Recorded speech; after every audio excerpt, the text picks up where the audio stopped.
நலாஸ் நாட்டு சர்க்கரை நலமுடன் வாழ நலாஸ் இந்தியாவிலேயே நாட்டு சர்க்கரைக்கு ISI முத்திரை மற்றும் அக்மார்க் அங்கீகாரம் பெற்ற ஒரே நிறுவனம். தொடர்புக்கு 9047050000. எடப்பாடியோட பிரச்சார பேசும்போது கோயிலில் வந்து கல்லூரிகள் தொடங்குறது குறித்து பேசிட்டு இருந்தாங்க.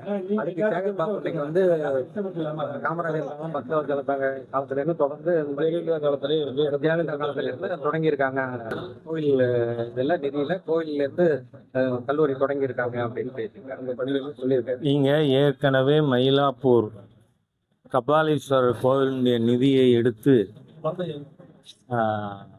குளத்தூரில் ஸ்டாலின் தொகுதியில் கோவில் இது கல்லூரி கட்டினாங்க. அதில் மிக தெளிவாக சொல்லப்பட்டிருக்கு தீர்ப்பிலேயே, இந்துக்களை தவிர வேறு யாரையும் வேலைக்கு நியமிக்கக்கூடாதுன்னு. ஏனென்றால் இந்து அறநிலைத்துறைங்கிறது யாரோட அப்பம்புட்டு சொத்தும் இல்லை. இந்து அறநிலைத்துறை இந்து மக்களோடது. அரசாங்கத்தோடதா இந்து கோவில்கள் இல்லை. ஒவ்வொரு எண்டோமெண்டும் தனித்துவமானது. அதனால் அந்த எண்டோமெண்ட் உருவாக்கும் பொழுது அறக்கட்டளை என்ன செய்யலாம் என்று இருக்கிறதோ அதைத்தான் செய்யலாம். அதனால தான் குளத்தூருக்கு நாங்கள் செலவு பண்ணிட்டோம் அப்படிங்கிறதுனால அனுமதி கொடுன்னு கேட்டாங்க. நீதிமன்றம் மீதி கோவில் ஃபண்டில் கல்லூரி கட்டுறதை தடை பண்ணியிருக்கு. அது மட்டும் இல்லை, மிகப்பெரிய அயோக்கியத்தனம் இந்த திராவிடியன் சர்க்காரோடது. பழனியில் கோவில் ஃபண்டில் காலேஜ் இருக்குது. எப்படி முஸ்லீம் ஆசிரியர்கள் நியமிக்க முடியும்? அங்கே என்ன களிமா சொல்லி கொடுப்பானா? யோசிச்சு பார்க்கணும் நாம். ஆகவே ஹிந்து மதத்தை திருடுறது, மிஸ்யூஸ் பண்ணுறது, இதெல்லாம் அதுவும் இந்த சேகர் பாபு என்கின்ற ஒரு ஹிந்து விரோத தீய சக்தி அறநிலைத்துறை அமைச்சர். அவர் நான் சேகர் பாபுன்னே சொல்கிறது இல்லை, அல்லேலுயா பாபு தான். ஏன்னா அவரோட சின்ன எசமா நான் கிறிஸ்தவர், நான் காதலித்து மணந்த என் மனைவி கிறிஸ்தவர்னு சொன்னப்ப இந்த சேகர் பாபு வாயில் வந்தது என்ன? அல்லேலுயா. அந்த அல்லேலுயாவில் ஏன் ஆட்சேபனை? அதை சொல்கிறவன் யார்? 4 மாவடி மோகன் சி லாசரஸ். 4 மாவடி மோகன் சி லாசரஸ் நம்ம கும்பகோணத்தை பற்றி என்ன பேசியிருக்கான்? கும்பகோணத்தில் பாருங்கள் எத்தனை சாத்தானின் கூடங்கள், காஞ்சிபுரத்தில் பாருங்கள் எத்தனை சாத்தானின் கூடங்கள். நான் கேட்குறேன், இந்த ஹிந்து விரோத தீய அரசு ஸ்டாலின் அரசாங்கம் இன்னி வர மோகன் சி லாசரஸை ஏன் கைது பண்ணலை? அப்படின்னா நீங்கள் அவன் சொல்கிறதோட உடன்படுகிறீர்கள். அதனால தான் இந்த அல்லேலியா பாபு இந்து மத விரோதமாக அந்த கோஷத்தை போட்டார். அதனால் கோவில் பணத்தில் கல்லூரிகள் கட்டுவது கோவில் வேலை இல்லை. Every endowment is separate entity. அதனால் ஒவ்வொரு கோவிலுக்கான அறக்கட்டளையில் வேத பாடசாலை இருக்கணும்னா வேத பாடசாலை இருக்கணும். தேவாரம் திருவாசகம் சொல்லி கொடுக்கணும்னா தேவாரம் திருவாசகம் சொல்லி கொடுக்கணும். அது செய்யாமல் அந்த ஃபண்டில் நான் உயர்கல்வித்துறை அமைச்சர் பண்ண வேண்டிய வேலையை நீ யார் பண்ணுறது? ஆகவே இதெல்லாம் ஹிந்து விரோத அராஜக செயல். அதனால இதில் பாரதிய ஜனதா கட்சிக்கு உடன்பாடு இல்லை. அஜித்பா எடுப்புக்கு அரசாங்கம் கொடுத்த இடம் இடம் கொடுத்துருக்காங்க. வீட்டுக்கு இடம் 3 சென்ட் இடம் கொடுத்துருக்காங்க. அது டேரக்டா அரசாங்கம் வேலை இல்லை, அரசாங்கம் நிதிங்கிற சப்ஜெக்ட் கொடுத்துருக்காங்க அப்படின்னு அவரே சொல்றாரு.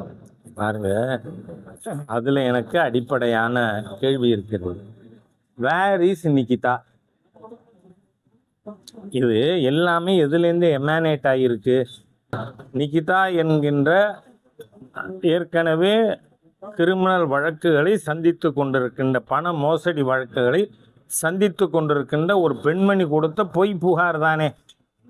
அரசாங்கம் முதல்ல என்ன நடவடிக்கை எடுக்கணும்? எனக்கு நீதிமன்றத்திடமும் கோரிக்கை இருக்கு. நீதிமன்றம் சிபிஐ இப்போ நீங்கள் you should start from Nikita.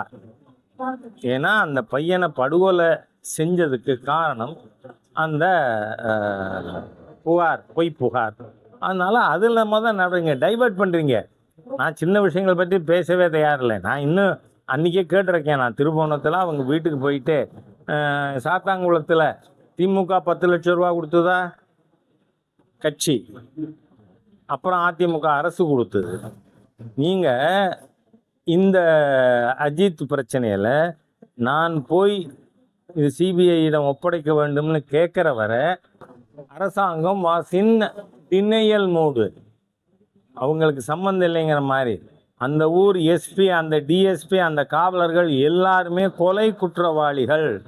இன்னமும் ஏன் அந்த எஸ்பியை சஸ்பெண்ட் பண்ணலைன்னு எனக்கு தெரியல. ஏன்னா ஒரு எஸ்பியோட உத்தரவு இல்லாமல் 5 காவலர்கள் கொண்ட ஸ்பெஷல் ஃபோர்ஸு வந்து டிஎஸ்பியோடது கொலை பண்ணுமா? அதனால் கொலைக்கு ஆதாரம் என்ன, மூலம் என்ன? அது அந்த எஸ்பி ராபர்ட்டு. ஃபஸ்ட்டு ராபர்ட்டை சஸ்பெண்ட் பண்ணிவிட்டு அரெஸ்ட் பண்ணுங்க சார். ரெண்டாவது நிக்கிதாவையும் அரெஸ்ட் நிக்கிதா. நான் என்ன சொல்கிறேன், அந்த நிக்கிதா ஒரு ஐஏஎஸ் அதிகாரியை தொடர்பு கொண்டு இந்த மாதிரி பண்ணினார்னு அதில் எங்கெங்கெல்லாம் சந்தேகம் எழுப்பப்படுகிறது? முதலமைச்சர் அலுவலகத்திலிருந்து சந்தேகம் எழுகிறது, செக்ரட்டேரியட்டிலிருந்து சந்தேகம் எழுகிறது, தமிழ்நாட்டிலிருந்து டெல்லிக்கு போன ஒரு டிரான்ஸ்ஃபர்டு ஐஏஎஸ் ஆஃபீஸர் அவங்க பேர் சொல்லப்படுகிறது. அதனால் அதை நாம் விசாரிக்கணும். தேவை ஏற்படுமானால் பாரதிய ஜனதா கட்சி வழக்கறிஞர் பிரிவின் சார்பாக இந்த விஷயங்கள் அனைத்து பற்றியும் சிபிஐக்கு மனு கொடுக்கப்படும்.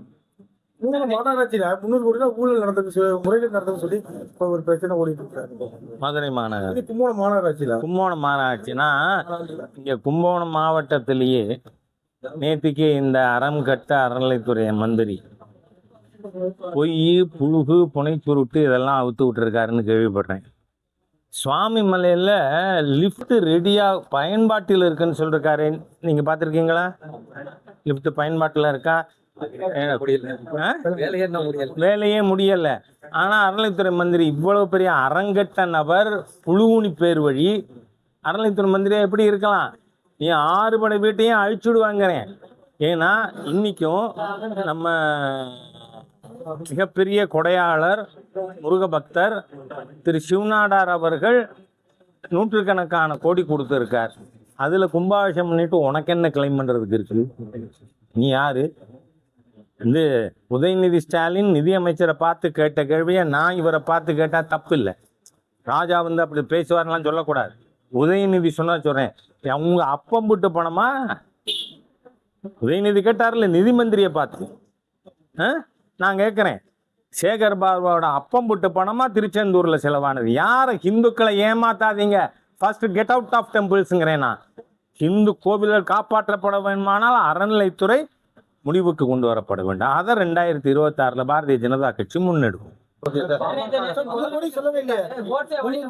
ஆமாம், அது உடனடியாக அதுக்கு ஸ்பெஷல் இன்வெஸ்டிகேஷன் டீம் போட்டு அதை ஆய்வு செய்ய வேண்டும். சார், நேற்று முதலமைச்சர் வந்து பேசியிருக்காரு, வந்து யாரும் பெரியார் வழியில போங்க, அம்பேத்கர் வழியில போங்க, கோட்சே வழியில மாணவர்கள் யாரும் அந்த கூட்டத்தோடு சேர்ந்து போவாங்கன்னு சொல்லி நேற்று முதலமைச்சர் பேசியிருக்காரு. நான் கோட்சே வழியில போங்கன்னு சொல்ல மாட்டேன், ஆனா ஈவேரா வழியிலையும் போகாதீங்கிறேன். சரியா?